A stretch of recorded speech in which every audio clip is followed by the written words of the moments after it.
Well, howdy everybody, welcome back to the channel. Today, very special item, something I've personally had a hand in and have wanted for a very long time. Entered this hobby in 2009. Here we are 16 years later, and we finally have a Union Pacific business car in HO scale that is respectable. I won't go into details on the other option, but there was an option from another manufacturer that was not a good, accurate representation. But here from Broadway Limited, we have the Union Pacific business car Kenefick in 4 different variations. Starting from your top left, we have the shield, UP shield on the back. Top right, Big Boy Tour drum head. Bottom left, George Bush Funeral Train drum head. And bottom right, Spirit of Union Pacific drum head. So with that said, let's finally get into this and see what's in the box on these production versions of the Union Pacific Kenefick business car from Broadway Limited Imports right now.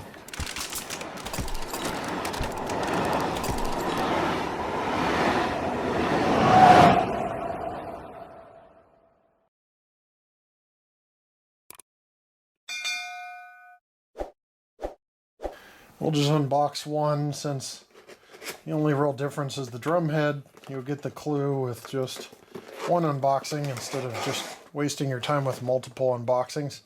Do have this nice Broadway Limited maroon colored box here.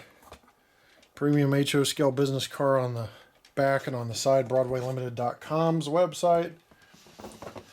Inside, you have a plastic blister packaging, as they call it, with the business car wrapped in a soft plastic.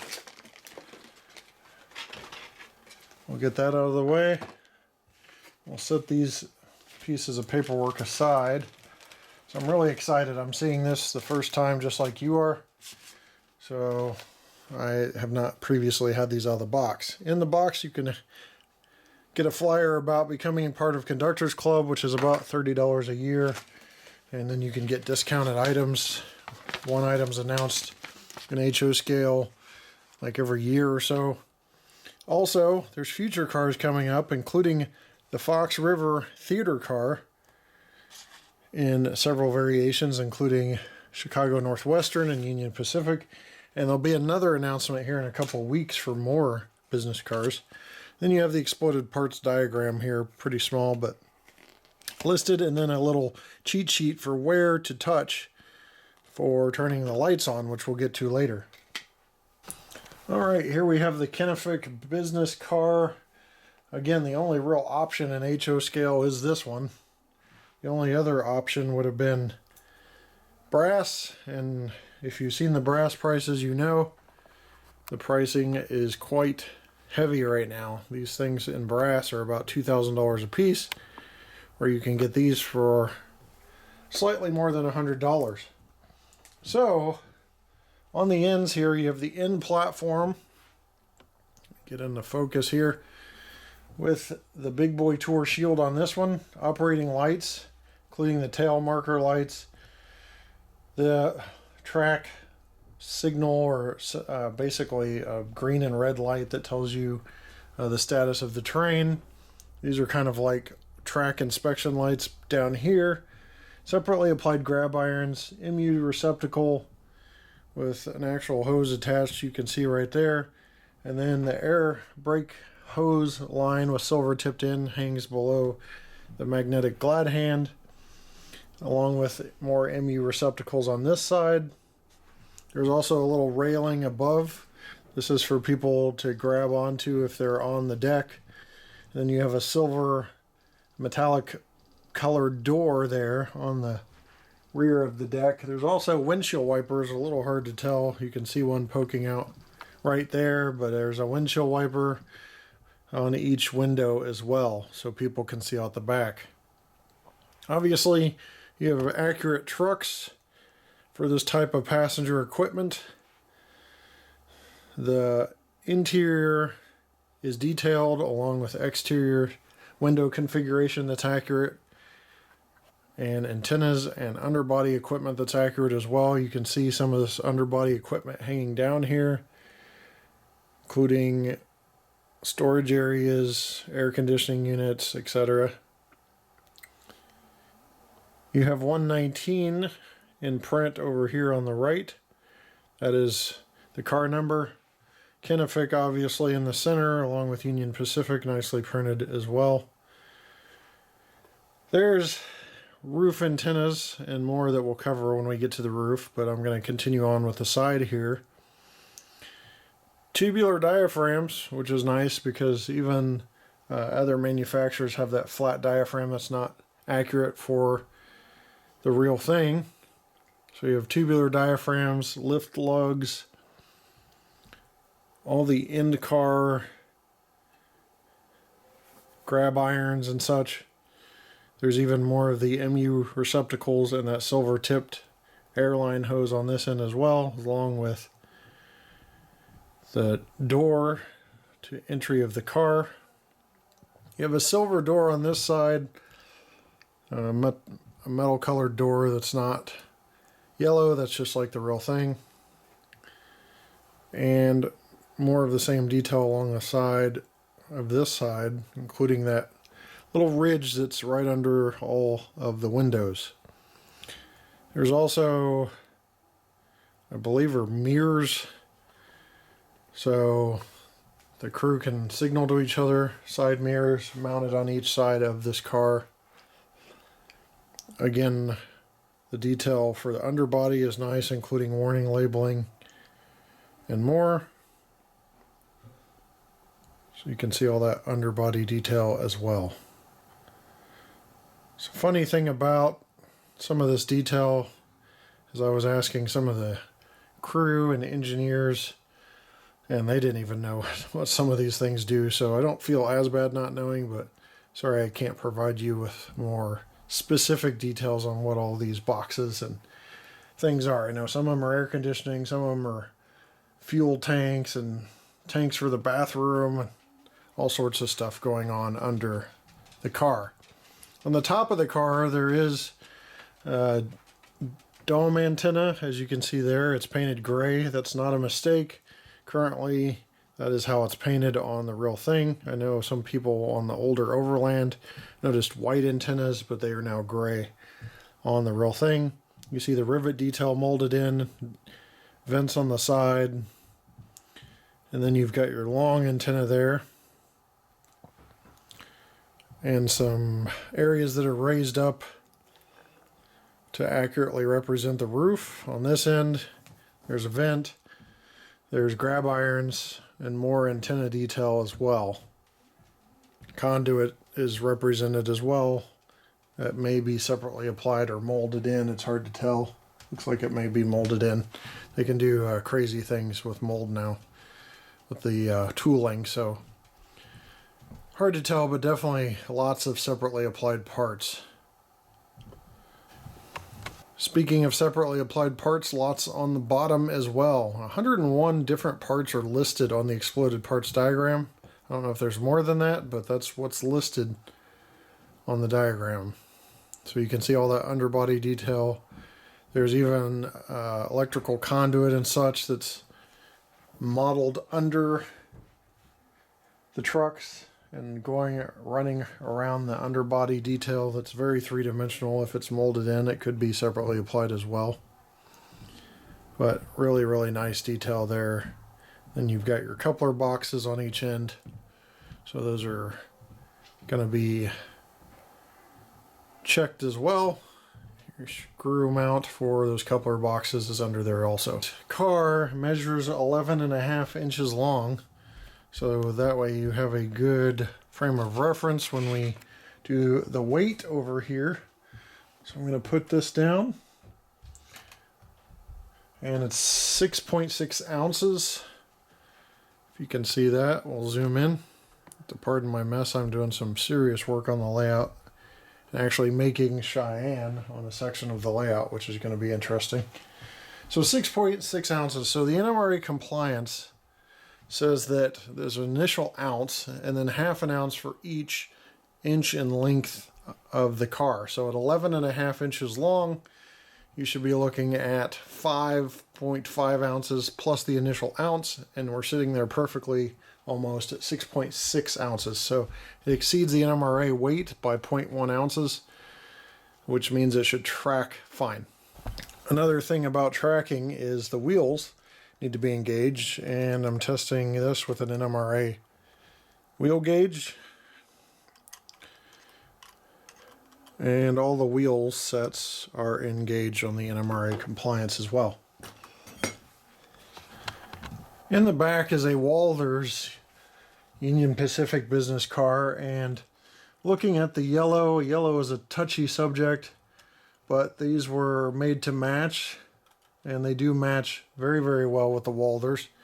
And, you know, Union Pacific yellow is subjective. As a matter of fact, if you take an entire consist of these business cars, you'll see 3 or 4 different shades of yellow in the business cars. But there's been some things historically in the past by other manufacturers that have just been flat wrong. Like a green, you know, a really greenish yellow, dark greenish yellow and such. But this will check off matching Walthers cars and matching Overland Models business cars fairly well also. On the track now, I'm going to show you a few things as far as the touch control for the lighting to show you how that works when I first apply track power. As you can see, the drum head, the rear track inspection lights, and the marker lights are all lit.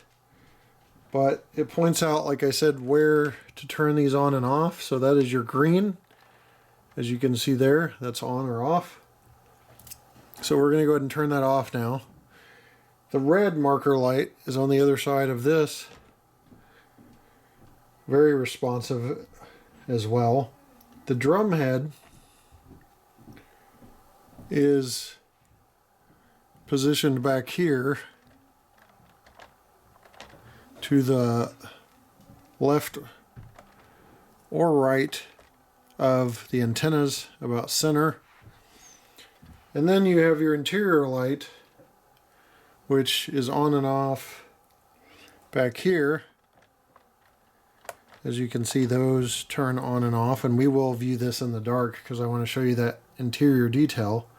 And finally, your ditch lights are on and off here. Again, everything's very responsive and works well. So those are where all of your functions are, and I just realized a little bit out of view for the ditch lights, but alright, on my Cheyenne Roundhouse area of the layout that's coming along, I wanted to show you one of the last features to explain on these cars, and that is the drumhead variations. On the far left, you have the George Bush funeral train drumhead with a presidential seal. Again, lit. Right next to it on its right, this is the regular UP shield. It is not an actual drumhead, it's just the shield mounted to the car. That's how it operates normally. To the right, you have the Spirit of 1943 drumhead. That went on tours with the 1943 diesel locomotive.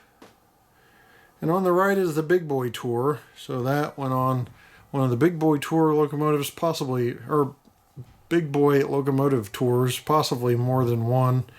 But there is the shield for that. All of these very nicely backlit.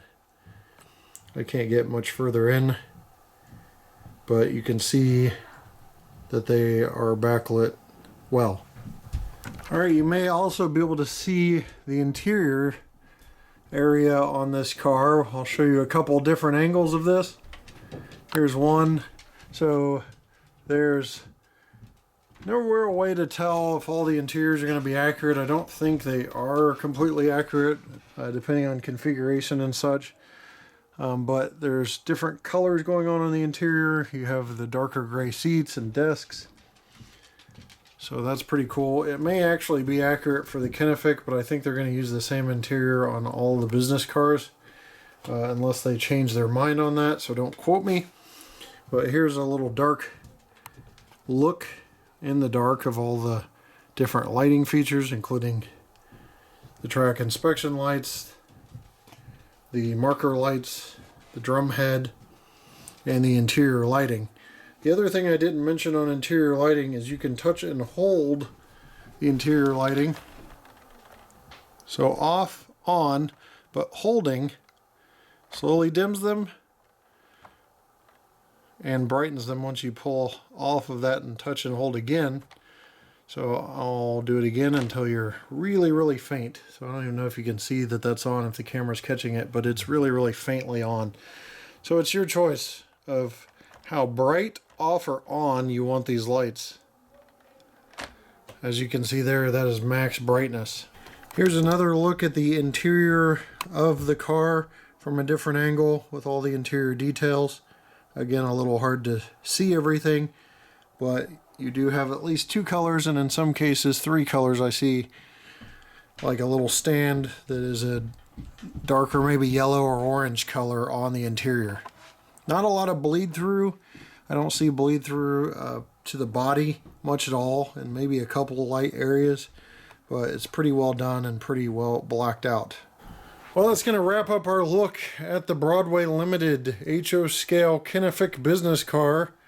Union Pacific versions, both or all of which are the Union Pacific Shield, the Big Boy Tour, the Spirit of 1943, and the George Bush Funeral Train versions of this car.